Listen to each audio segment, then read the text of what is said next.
Welcome to EduCare tutorial YouTube channel. আজকে আমরা আলোচনা করব স্পটিং দ্য এরর এর সেকেন্ড পার্ট। আজকের আলোচ্য বিষয় হচ্ছে এরর রিলেটেড টু ভার্বস, অর্থাৎ ভার্ব সম্পর্কিত এরর। আমরা কিছু বাছাই করা এক্সাম্পল এখানে আলোচনা করব এবং সঙ্গে সঙ্গে কোন রুলস ফলো করছে এই এক্সাম্পলগুলো সেগুলো আমরা আলোচনা করব। তো ফার্স্ট যে এক্সাম্পলটা এখানে আছে, He ordered as if he was my master. He ordered as if he was my master. এখানে ভুল কোন পার্টটাই আছে? এখানে ভুল আছে was my, এই পার্টে was my। কেন? তার কারণ এখানে মনে রাখতে হবে যে যদি as if থাকে, as if এর পর সবসময় যে ক্লজটা থাকে সেটা সাবজাংটিভ মোডে লিখতে হয়। অর্থাৎ সাবজাংটিভ মুড মানে সাবজেক্ট সিঙ্গুলার হলেও ভার্ব অবশ্যই প্লুরাল হতে হবে, অর্থাৎ ওয়্যার হতে হবে। সাবজেক্ট সিঙ্গুলার কিংবা প্লুরাল যাই হোক না কেন, ভার্ব সবসময় প্লুরাল হতে হবে, অর্থাৎ এখানে ওয়্যার হওয়া উচিত ছিল। ঠিক আছে, এখানে হি আছে তবু ওয়্যার হবে, যদি আই থাকতো তাহলে ওয়্যার হতো। এটাকে সাবজাংটিভ মুড বলা হয়।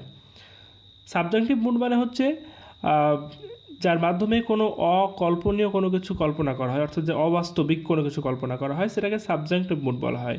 যেমন if I were a bird, যদি আমি পাখি হতাম। ঠিক আছে, সুতরাং যেহেতু অ্যাজ ইফ আছে আর অ্যাজ ইফ মানে হচ্ছে সাবজাংটিভ মুড, তাই এখানে ওয়াজের পরিবর্তে ওয়ার হতো। ক্লিয়ার? তাহলে এটা মনে রাখতে হবে যে অ্যাজ ইফ থাকলেই সবসময় এটা সাবজাংটিভ মুডে হবে, আর সাবজাংটিভ মুড মানেই ভার্বটা সবসময় প্লুরাল হবে। ওকে, তাহলে এখানে ওয়ার হতো। নেক্সট এক্সাম্পল দেখো, 3 নম্বর এক্সাম্পলটি। If it was so poetry would cease no to matter. If it was so, যদি এমনটাই হতো, ইফ ইট ওয়াজ সো এমনটাই হতো, এটাও কিন্তু সাবজাংটিভ মুড। ঠিক আছে, সুতরাং এইটা ভুল কোন পার্টে আছে? ভুল আছে ইফ ইট ওয়াজ সো এই পার্টটাতে। তার কারণ ইফ ইট ওয়ার হতো, যেটা একটু আগে বললাম যে সাবজাংটিভ মুড মানেই হচ্ছে সবসময় প্লুরাল ভার্ব হতে হবে। এখানে ওয়াজ ছিল বলে যেমন ভুল আছে, একই রকম এখানে ওয়াজ আছে বলে ভুল হচ্ছে, এখানে ওয়্যার হতো। ক্লিয়ার? এটা কিন্তু অনেক সাবজাংটিভ মুড গত 13 এবং 17 সালের কোয়েশ্চেনে এসেছিলো সাবজাংটিভ মুড থেকে, এবারও কিন্তু আসতে পারে। সুতরাং এটা খুব ভালো করে জেনে রাখতে হবে যে সাবজাংটিভ মুড মানে সবসময় সাবজেক্টের পরে প্লুরাল ভার্ব বসাতে হবে। ওকে, নেক্সট এক্সাম্পল, 4 নম্বর এক্সাম্পলটি। The merit of these books are known to everyone. The merit of these books are known to everyone. এখানে কোন পার্টটা ভুল আছে? The merit of these books are known to everyone, এখানে ভুল আছে আর নোন এই পার্টটায়। কেন? তার কারণ হচ্ছে যে এইখানে আমাদের মনে হচ্ছে যে বুকসের পরে আর, বুকস যেহেতু প্লুরাল তাই তারপরে আর আছে, কিন্তু আদতে নয়। এখানে মেন সাবজেক্ট হলো দ্য মেরিট। দ্য মেরিট হচ্ছে মেন সাবজেক্ট, আর দ্য মেরিট যেহেতু সিঙ্গুলার তাই এখানে আর নয়, বরং ইজ হওয়া উচিত। ক্লিয়ার? অনেক সময় আমরা একটা ভুল করে ফেলি যে কাছের সাবজেক্টটাকে দেখেই আমরা অরিজিনাল সাবজেক্ট ভাবি আর তার সেই অনুযায়ী আমরা ভার্ব বসিয়ে দিই। ঠিক আছে, কিন্তু এখানে মেন যে সাবজেক্ট সেটা হচ্ছে the merit. The merit of this books, এই বইয়ের মেরিট, তাহলে মেরিটটা সিঙ্গুলার তাই এটা হচ্ছে ইজ হবে। ওকে, পরের কোয়েশ্চেনটি দেখো। Next question, 6 number question. The smell of this rose flowers are very sweet. এখানে কোন পার্টে ভুল আছে? The smell of this rose flowers are very sweet, এইখানেও একই ভুল আছে। এখানে মেন সাবজেক্ট কোনটি? The smell. দ্য স্মেল যেহেতু সিঙ্গুলার তাই এখানে আর হবে না, এটা সিঙ্গুলার হবে, ইজ হতো। ঠিক আছে, ফ্লাওয়ার্সের পরে যদিও মনে হচ্ছে ফ্লাওয়ার্স সাবজেক্ট, কিন্তু অত ফ্লাওয়ার্স সাবজেক্ট নয়, মেন সাবজেক্ট হচ্ছে স্মেল, তাই এখানে ভার্ব হবে ইজ। ক্লিয়ার? ঠিক আগেরটার মতোই, মেরিট মেন সাবজেক্ট ছিল বলে ভার্ব ইজ, এখানে স্মেল মেন সাবজেক্ট বলে ভার্ব ইজ হবে। ক্লিয়ার? মনে রাখতে স্মেল এবং মেরিট দুটো আনকাউন্টেবল নাউন, আর আনকাউন্টেবল নাউনের পর সবসময় সিঙ্গুলার ভাব ব্যবহৃত হয়। ক্লিয়ার? তাহলে আমরা অনেক সময় যেন আমরা কখনোই যেন একটা ভুল না করে ফেলি যে কাছের সাবজেক্ট যা সেই অনুযায়ী যেন ভার্ব না বসিয়ে ফেলি। ওকে, দেখতে হবে যে মেন সাবজেক্ট কোনটা, মেন সাবজেক্ট অনুযায়ী সবসময় আমাদেরকে ভার্ব বসাতে হবে।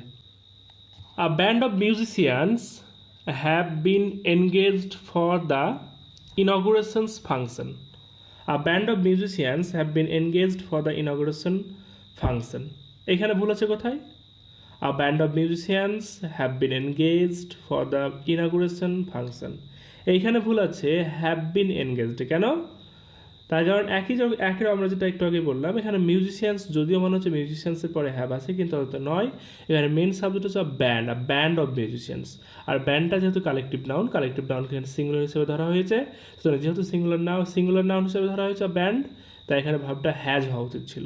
তাহলে ভুল আছে হ্যাভ বিন এনগেজডে। Clear?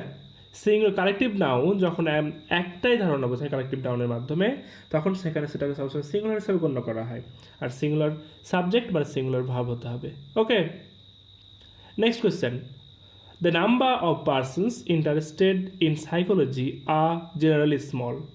The number of persons interested in psychology are generally small. এইখানে ভুল কোথায় আছে? এইখানে ভুল আছে the number of persons interested in psychology are generally small. ভুলটা আছে in psychology are এই পার্টে। তার কারণ আরটা কেন হবে না? কারণ কি? কারণটা হচ্ছে দ্য নাম্বারকে সবসময় সিঙ্গুলার হিসেবে ধরা হয়। দ্য নাম্বার এই কথাটিকে সিঙ্গুলার হিসেবে ধরা হয়, সুতরাং যেহেতু সিঙ্গুলার সাবজেক্ট, তাই ভার্ব সিঙ্গুলার হওয়া উচিত আর। ওকে, আমাদের মনে রাখতে হবে যে সাবজেক্ট যদি সিঙ্গুলার হয় তাহলে ভার্বও সিঙ্গুলার হবে, আর সাবজেক্ট প্লুরাল হলে ভার্বও প্লুরাল হতে হবে। The number singular subject, the নাম্বারকে সিঙ্গুলার হিসেবে গণ্য করা হয়, তাই ভার্বটা এখানে ইজ হওয়া উচিত। এক্ষেত্রে মনে রাখতে হবে যে দ্য নাম্বার সিঙ্গুলার, কিন্তু যদি আর নাম্বার ব্যবহার করা, এ নাম্বার অফ পার্সনস ব্যবহার করা হতো, তাহলে সেটা প্লুরাল হতো। এ নাম্বার অফ এটা প্লুরাল, কিন্তু দ্য নাম্বার এটা সিঙ্গুলার, এটা মাথায় রাখতে হবে। A number plural, the number singular. Clear? Next, he is one of the richest man if not the richest man in the world. এই পার্টে কোথায় ভুল আছে? এই সেন্টেন্সে কোন পার্টে ভুল আছে? হি is one of the richest man if not the richest man in the world. এইখানে ভুল আছে রিচেস্ট ম্যান এই পার্টটায়। কেন? তার কারণ আমরা জানি যে অন অফ দ্য থাকলে তারপরে যে নাউনটা বসে সেটা সবসময় প্লুরাল নাউন হয়ে থাকে।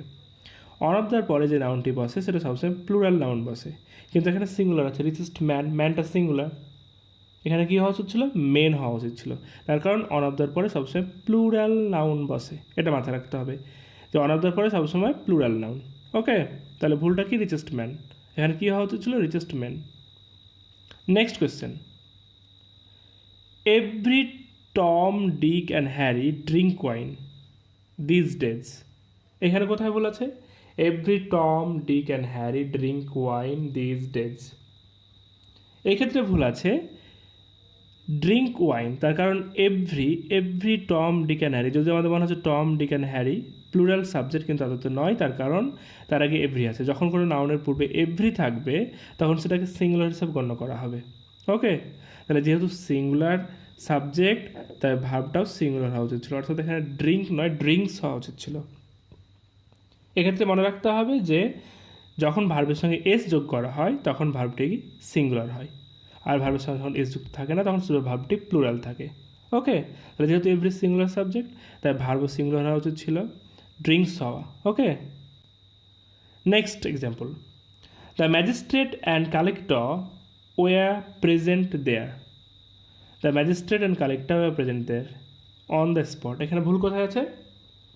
দ্য ম্যাজিস্ট্রেট অ্যান্ড কালেক্টর, আমাদের মনে হচ্ছে দুটো সাবজেক্ট, তাই তো? ম্যাজিস্ট্রেট এবং কালেক্টর, কিন্তু দুটো সাবজেক্টই একই ব্যক্তিকে বোঝাচ্ছে। যিনি ম্যাজিস্ট্রেট তিনি কালেক্টর। কেন, কীভাবে বুঝলাম এখানে? তার কারণ কালেক্টরের কোনো দা নেই।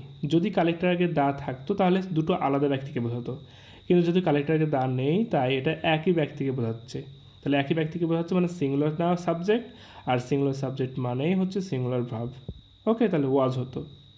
তাহলে এটা মনে রাখতে হবে, যখন দুটো নাউন যুক্ত থাকবে আর অ্যান্ড দ্বারা যুক্ত থাকবে এবং দুটো নাউনের আগে দা থাকবে তখন সেটা প্লুরাল নাউন, কিন্তু যখন একটার আগে দা আর পরেরটাতে দা নেই তখন সেটা সিঙ্গুলার নাউন, সিঙ্গুলার সাবজেক্ট হিসেবে ব্যবহৃত হবে। Okay, next. Horse and carriage are waiting there for the couple. এখানে ভুল কোথায় আছে? Horse and carriage are waiting there for the couple. ভুল আছে আর। কেন? তার কারণ হর্স অ্যান্ড ক্যারিয়ার যদি আমাদের প্লুরাল মনে হচ্ছে, যদি অ্যান্ড দ্বারা যুক্ত দুটো নাউন আছে, কিন্তু আদতে এগুলোকে সিঙ্গুলার হিসেবে ব্যবহার করা হয়। ঠিক আছে, তার কারণ হর্স অ্যান্ড ক্যারেজ ঘোড়ার গাড়ি, এক কথা কি বলে হর্স অ্যান্ড ক্যারেজ মানে ঘোড়ার গাড়ি, তাহলে ঘোড়ার গাড়িটা সিঙ্গুলার হিসেবে ধরা হচ্ছে। এবং অ্যান্ড দ্বারা যুক্ত দুটো নাউন কিন্তু এটা একটাই কনসেপ্টকে বোঝাচ্ছে, যখন অ্যান্ড দ্বারা যুক্ত দুটো নাউন একটাই কনসেপ্টকে বোঝাবে তখন সেটাকে সিঙ্গুলার হিসেবে বিবেচনা করা হয়, আর সিঙ্গুলার হিসেবে বিবেচনা করা হয় বলেই ভার্বটাও সিঙ্গুলার হবে। ওকে, তাহলে এখানে ইজ হওয়া উচিত ছিল, তাহলে ভুলটা আছে আর এ। Next example, rice and fish are my favourite dish. এখানে কি ভুল আছে? Rice and fish are my favourite dish, এখানেও সেম ভুল আছে যেটা আগেরটাই ছিল। তার কারণ রাইস অ্যান্ড ফিশ এটা একটাই ধারণাকে বোঝায়, মাছ ভাত, মাছ ভাত, তাহলে এটা সিঙ্গুলার, তাই এখানেও সিঙ্গুলার সাবজেক্ট, সিঙ্গুলার ভার্ব হতো ইজ। ওকে, তাহলে অ্যান্ড দ্বারা যুক্ত দুটো নাউন যখন একই কনসেপ্টকে বোঝাবে তখন সেটাকে সিঙ্গুলার হিসেবে গণ্য করা হবে, আর সেটি সাবজেক্ট সিঙ্গুলার হলে ভার্বটাকেও সিঙ্গুলার হতে হবে। ক্লিয়ার? নেক্সট 10 নম্বর এক্সাম্পলটি, either he or I is responsible for the loss, no error, either he or I is responsible for the loss. এখানে ভুল আছে কোথায়? এখানে ভুল আছে ইজ। আইদার অর দ্বারা যুক্ত দুটি নাউন এর সবসময় পরের নাউন অনুযায়ী ভার্ব বসবে, তাহলে পরে এখানে যেহেতু আই আছে তাই আয়ের পর অ্যাম হওয়া উচিত ছিল। ক্লিয়ার? তাহলে either he or I am responsible for the loss. বোঝা গেল? তো এইগুলো ছিল মোটামুটি ভার্ব সম্পর্কিত যে ভুলগুলো আমরা পেয়ে থাকি বিভিন্ন চাকরির পরীক্ষাতে, এগুলো একটু ভালো করে প্র্যাকটিস করলেই আশা করছি পারা যাবে। সুতরাং যে নিয়মগুলো আমি বললাম অবশ্যই খাতায় নোট করে নেবে এবং সেই নিয়মগুলো অবশ্যই মনে রাখতে হবে।